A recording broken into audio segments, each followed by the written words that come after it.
Bismillahirrahmanirrahim. Assalamualaikum warahmatullahi wabarakatuh. Perkenalkan, nama saya Andi Muhammad Adlier. Di sini saya akan menjelaskan mengenai mutlat dan muqayyad. Pengertian mutlat. Mutlat adalah lafaz khas yang menunjukkan kepada makna keseluruhan dan tidak dibatasi dengan suatu sifat dari beberapa sifat, seperti lafaz kitabun, kitab atau buku, rajulun, orang laki-laki. Lafaz tersebut merupakan lafaz mutlat yang menunjukkan makna keseluruhan dan jenisnya dengan tanpa memperhatikan keumumannya, karena yang dimaksud adalah hakikat sesuatu tersebut tanpa dibatasi dengan sesuatu lainnya. Contoh ayat yang mengandung makna mutlak adalah lafaz tahrirun waqaba dalam surah Al-Maidah ayat 89. Budak pada ayat tersebut tidak terbatas apakah dia merupakan budak muslim ataupun budak kafir. Akan tetapi lafaz tersebut mencakup kepada budak secara umumnya. Dan selanjutnya pengertian muqayyad.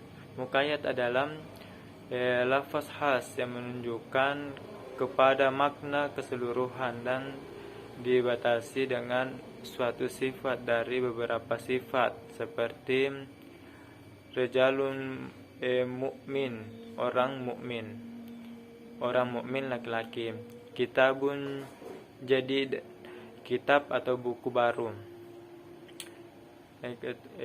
Selanjutnya raqabah mukminin,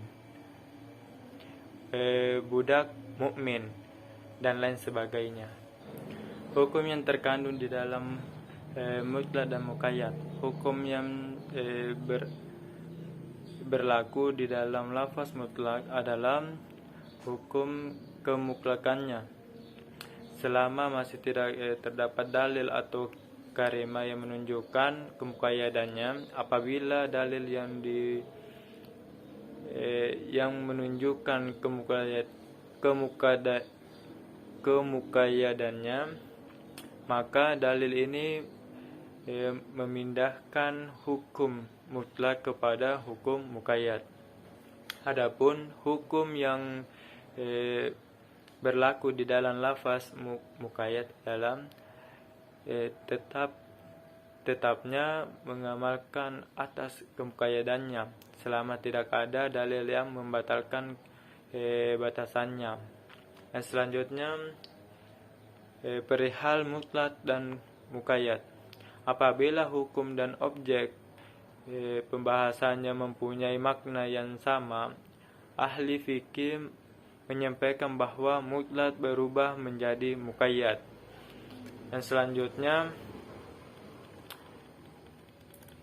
apabila hukum dan sebab di dalam lafaz mutlak berbeda dengan hukum dan sebab di dalam lafaz muqayyad, menurut Imam Hanafi dan para pengikutnya, lafaz mutlak tidak bisa berubah status menjadi muqayyad.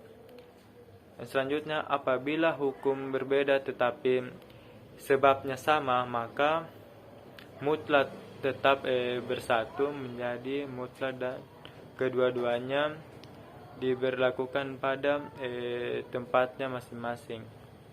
Yang terakhir, apabila hukum dalam mutlak dan muqayyad satu dan sebab hukumnya berbeda, ulama berpendapat menurut ulama Hanafiyah dan Jafariyah, mutlak tidak berubah status menjadi muqayyad, dan mutlak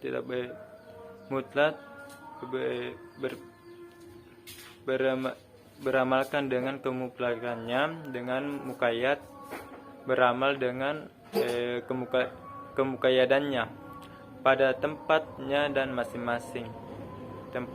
masing-masing. Ulama Hanafiyah beralasan bahwa perbedaan sebab merupakan faktor kemutlakannya atau kemuqayyadannya, sedangkan ulama Syafi'iyah dan ulama Hanabila berbeda pendapat bahwa mutlak berubah status menjadi muqayyad dengan alasan bahwa selama hukum itu satu besar dan dengan adanya lafaz yang mutlak di satu sisi dan adanya lafaz yang muqayyad di sisi lain, maka mutlak seharusnya berubah menjadi muqayyad karena menolak pertentangan antara dalil dan menguatkan keselarasan antara beberapa nas. Mungkin itu saja yang dapat saya sampaikan. Lebih dan kurangnya mohon dimaafkan. Wabillahi taufiq wal hidayah. Assalamualaikum warahmatullahi wabarakatuh.